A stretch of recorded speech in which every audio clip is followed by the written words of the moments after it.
Hello and welcome to this demonstration of importing data from an XML file with AOI Hub. The import from an XML file is a new feature that we've added to the 2022 version of the template, which allows you to import data from a previously submitted FATCA or CRS file. This is a really useful feature for two reasons. Firstly, it gives you the ability to see the data that otherwise might be quite difficult to view to the untrained eye. And secondly, because the import contains all of the message references and docref IDs, it means that if you need to do a amended submission, a resubmission, where the file may have been created by a different software application or third party, then that's really easy with this function. This is an example of a typical XML file. This is for a CRS return. If you work with XML files on a regular basis, this may look familiar to you and you may be able to decipher this quite easily. But if you don't, then this may look quite difficult to understand. However, with the function that we've now got in the template, we're going to be able to import this and make better sense of what it is that we're looking at. So here we are in the template, and the new import function, we click on the import button from the config worksheet. There's a new option here, XML file. If we select that and click on continue, we then select the XML file that we want to import. So I'm just going to click on the spyglass,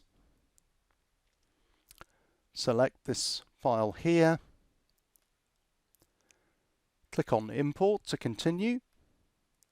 The first thing that the process does is it checks the file that you've selected and checks that if it's a valid FATCA or CRS file. If it wasn't a valid file, if it was another XML file entirely, then it would come up with a warning to tell you this can't be imported because it's not a valid file. But in this case, it's found that it's a CRS file, and what it's shown you here is a quick preview before you proceed with importing to show you what we're dealing with. So in this case, the report type, CRS, or FATCA, in this case CRS. The transmitting jurisdiction is Jersey. There are two financial institutions contained in here, and here are the two FIs, Diamond and Emerald funds. At this point, if you wanted to, you could cancel. So if you realize you picked up the wrong file, for example, you wanted to import FATCA information, then you could cancel. But I'm going to continue, and that's going to proceed with importing the data from that file into the template.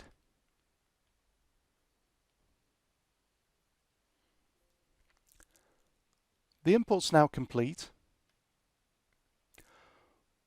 What we can see now is that certain information is shown on our config worksheet, so the reporting period and the submitting jurisdiction has been identified. If I have a look at the financial institutions, it's pulled in details such as the name and the address fields.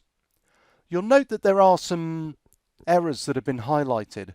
The reason for that is we don't necessarily get all of the information from one XML file that might be needed, but that's fine. We can suppress these FATCA errors because we're not dealing with FATCA for now.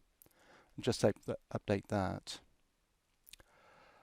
Take a look at the actual account level data. What we've got here for one of the financial institutions, it's imported all of the account information from the XML file for that FI. So we've got the financial information, identified the type of account holder, and all the information about these individuals and entities. What is also identified through the process of importing is that where I've got a passive NFE with controlling persons, for example here, I've got a passive NFE, and it's identified that there are 3 controlling persons that relate to that passive NFE, and it's imported all of those details so they're all correctly included here in the template. Another really useful feature of this function is that if I were to need to do an amendment, So for example, if I needed to do a correction, an amendment, or to transmit information about accounts that need to be deleted, all of the message references and the docref IDs that are used in the submission and are required to be used when we're filing an amendment or correction, they've all been imported. So for example, if I have a look at the accounts data and I have a look at any one of these account details by just clicking on a row and clicking on this button here, what we can see if I go to the Amend Correct tab is that the CRS message ref and CRS docref ID has been populated.